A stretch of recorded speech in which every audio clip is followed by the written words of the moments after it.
నీటిపారుదల రంగానికి తమ ప్రభుత్వం నిధులు కేటాయిస్తూ ప్రాజెక్టులు పూర్తి చేస్తూ రైతు భూములను సస్యశ్యామలం చేస్తున్నామని నీటిపారుదల శాఖ మంత్రి ఉత్తమ్ కుమార్ రెడ్డి తెలిపారు. శుక్రవారం నిర్మల్ బహిరంగ సభలో ఆయన మాట్లాడారు. గత బీఆర్ఎస్ పాలనలో రైతులకు జరిగిన అన్యాయాన్ని వివరించారు. ప్యాకేజీ 27కి 97 కోట్లతో భూసేకరణ చేసి 1,00,000 ఎకరాలకు నీరు అందిస్తున్నామన్నారు. సన్నబడ్లకు 500 బోనస్ ఇస్తున్నామని తెలిపారు.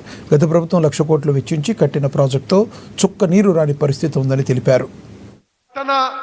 నిర్మల్ జిల్లా చరిత్రలో నిలబడబోయే విధంగా ఉంటుందని చెప్పి నేను మనం చేస్తున్నా. ముఖ్యమంత్రి గారు, ఈరోజు మనం ఈ నిర్మల్ అదేవిధంగా ఆదిలాబాద్ జిల్లా పర్యటన చరిత్రలో ఇరిగేషన్ విషయంలో నిలబడబోతుందని చెప్పి నేను మనం చేస్తున్నా. చెనాకా కొరాటా ప్రాజెక్ట్ కి, సదర్మడ్ బ్యారేజ్ కి ముఖ్యమంత్రి గారు నిన్న 100 కోట్ల రూపాయలు విడుదల చేసి ఈరోజు Chanaka Korata pump house on చేసి సదర్మడ్ బ్యారేజ్ గేట్లు తెరిచి యాసంగి పంటలకు నీళ్లు ఇవ్వడం జరిగింది. సభాముఖంగా మాటిస్తున్నాం.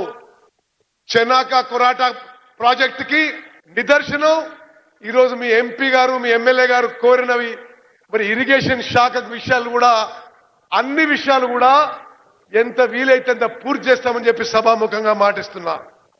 మరి మీరు అడిగినట్టుగా స్వర్ణ లిఫ్ట్ ఇరిగేషన్ స్కీమ్ కి మరమ్మతులు పూర్తి స్థాయిలో మరి అది వెంటనే చేపట్టి పూర్తి చేస్తామని చెప్పి మాటిస్తున్నా.